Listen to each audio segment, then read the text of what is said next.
ప్రియమైన విద్యార్థులారా, తల్లిదండ్రులారా, memory and forgetting ఈ రెండు విషయాల గురించి మరికొన్ని ముఖ్య భావాలను తెలుసుకుందాం.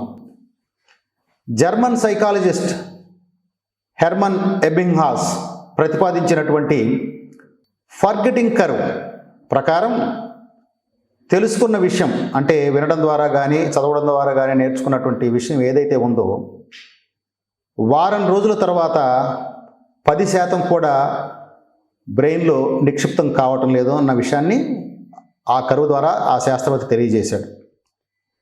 అయితే మర్చిపోవటం అనేటువంటిది నేరం కాదు, పొరపాటు కాదు, మానవ సహజ నైజం అని ఇంతకుముందు చెప్పాను.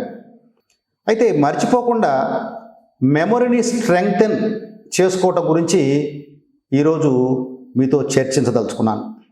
అటెన్షన్ అనేటువంటిది గేట్వే టు మెమరీ. అంటే బ్రెయిన్ తను గ్రహించినటువంటి సమాచారం ఏదైతే ఉందో దాన్ని ప్రాపర్గా ప్రాసెస్ చేయకుండా దాన్ని గుర్తుంచుకోలేదు. కానీ నేటి పరిస్థితుల్లో ఈ కాంపిటేటివ్ ఎగ్జామ్స్ ప్రిపేర్ అవుతున్నటువంటి విద్యార్థులు మనకి గమనిస్తున్నాము, రకరకాల డిస్ట్రాక్షన్స్ ఉన్నాయి. లైక్ స్మార్ట్ ఫోన్స్ కానివ్వండి, సోషల్ మీడియా కానివ్వండి, మల్టీ టాస్కింగ్ చేయటం కానివ్వండి. వీటి వలన ఈ టీనేజ్ విద్యార్థులు అటెంటివ్గా విషయాన్ని సంగ్రహించడం చాలా కష్టమవుతుంది. గంటల తరబడి చదువుతూ ఉన్నా కూడా ఫోకస్డ్గా నేర్చుకోవటానికి ఈ డిస్ట్రాక్షన్ అనేటువంటిది ఇబ్బందికరంగా మారుతోంది. అందులోనూ నేటి విద్యార్థులు మల్టీ టాస్కింగ్ చేయటం మూలంగా ఈ రకంగా అటెంటివ్గా ఫోకస్డ్గా విషయాలను నేర్చుకోవటం అనేది కష్టమవుతుంది.